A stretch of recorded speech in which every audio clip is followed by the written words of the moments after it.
Assalamualaikum warahmatullahi wabarakatuh. Kami di sini akan mempresentasikan mata kuliah akuntansi sektor publik. Yang di sini materinya adalah teknik akuntansi sektor publik. Sebelumnya perkenalkan, nama saya Silva Iza Majida dengan NIM 190302009. Kemudian ada rekan saya Yusnita Maulidia Rahma dengan NIM 190302028. Kemudian Diana Jatuh Silva dengan NIM 190302073. Kemudian di sini ada macam-macam teknik akuntansi sektor publik.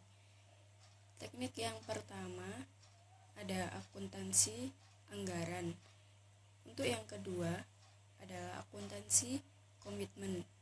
Yang ketiga adalah akuntansi dana, dan yang keempat ada akuntansi kas, dan yang terakhir ada akuntansi accrual.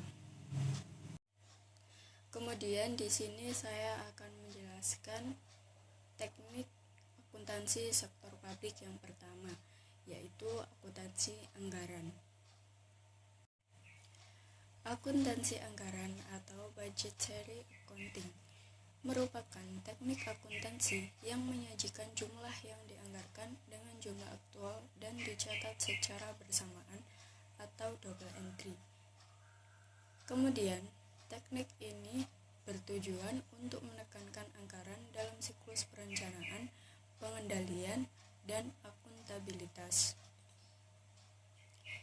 Ide di balik akuntansi anggaran ini adalah untuk memberi kemudahan, karena biasanya kesulitan muncul karena organisasi yang berbeda biasanya mengadopsi form pelaporan yang berbeda pula. Dikarenakan hal ini disebabkan oleh suatu fakta perbedaan intrinsik antara jasa yang diberikan dalam organisasi berbeda sudah tercermin dalam anggaran mereka. Dan hasil yang lebih bermakna dapat diperoleh dengan membuat akun-akun anggaran yang diklasifikasikan dengan cara tertentu yang spesifik terhadap jasa tertentu. Namun, hal ini menyebabkan ketidakseragaman dalam forma akuntansi anggaran. Kemudian ada masalah signifikan bahwa organisasi yang berjenis sama dan memberikan jasa yang sama mungkin memiliki perlakuan yang berbeda walaupun akuntansi anggaran telah diadopsi oleh mereka. Hal ini timbul karena ada dua masalah, yaitu yang pertama, masalah level agregasi. Yang kedua, masalah perbandingan antara anggaran dan aktual yang terjadi. Contoh yang baik di mana level agregasi yang diadopsi oleh akun-akun anggaran bandingnya ada di pemerintah daerah. Satu otoritas menerbitkan akun-akun anggarannya untuk jasa pendidikan, secara otoritas lain mungkin menerbitkan jumlah anggaran untuk sekolah menengah dan sebagainya. Yang lain mungkin akan mempublikasikan keluaran karyawan, alat tulis, dan lain-lain untuk masing-masing sekolah menengah dan sebagainya. Masalah dari menerbitkan informasi yang terlalu rinci adalah bahwa laporan keuangan menjadi tebal dan menyulitkan pembacanya. Tetapi di sisi lain, laporan yang tidak terlalu rinci maka akan memudahkan pembacanya, namun ada risiko bahwa informasi penting mungkin akan hilang atau tidak terdapat dalam laporan tersebut. Kemudian akuntansi anggaran ini juga ada kekurangannya. Kekurangan lain dari akuntansi anggaran terletak pada seberapa sering atau seberapa intensifkah laporan keuangan membandingkan antara anggaran dengan yang aktual terjadi dan menjelaskan perbedaannya. Banyak organisasi yang membuat akun-akun anggaran seiring dengan anggaran, namun hanya membandingkan dua di antaranya secara global. Contohnya, akun-akun dan anggaran mungkin saja dibuat secara detail, tetapi hanya total pembelanjaan bersih untuk setiap divisi yang memberikan jasa tersebut saja yang dibandingkan dengan anggaran. Kemudian menunjukkan apakah ada pembelanjaan yang kurang atau berlebih untuk semua akun. Namun, hanya untuk menjelaskan perbedaan yang signifikan saja.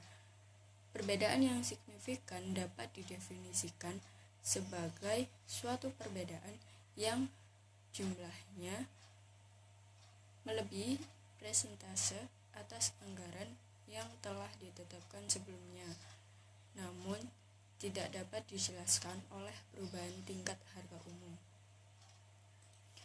Dan kesimpulan yang dapat ditarik adalah bahwa akuntansi anggaran lebih berfokus pada bentuk akunnya daripada isinya.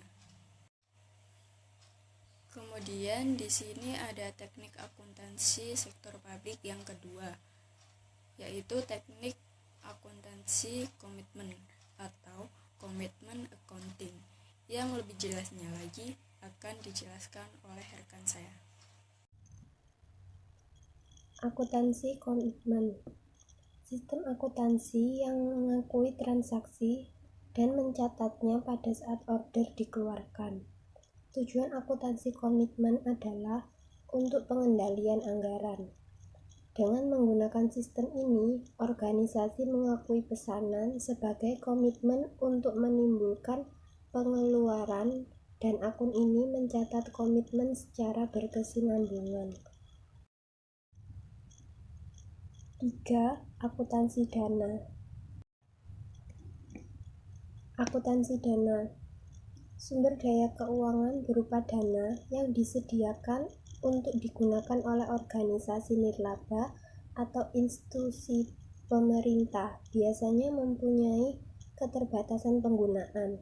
Dalam arti, dana tersebut dibatasi penggunaannya untuk tujuan atau aktivitas tertentu yang terkadang merupakan syarat dari pihak eksternal yang merupakan penyedia dana.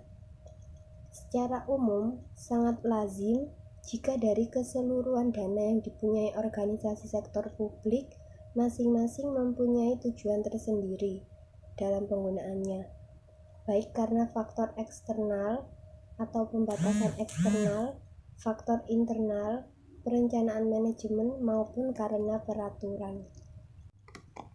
Dana dalam organisasi sektor publik. Dari kesatuan dana-dana yang dimiliki organisasi sektor publik dapat digolongkan menjadi dua.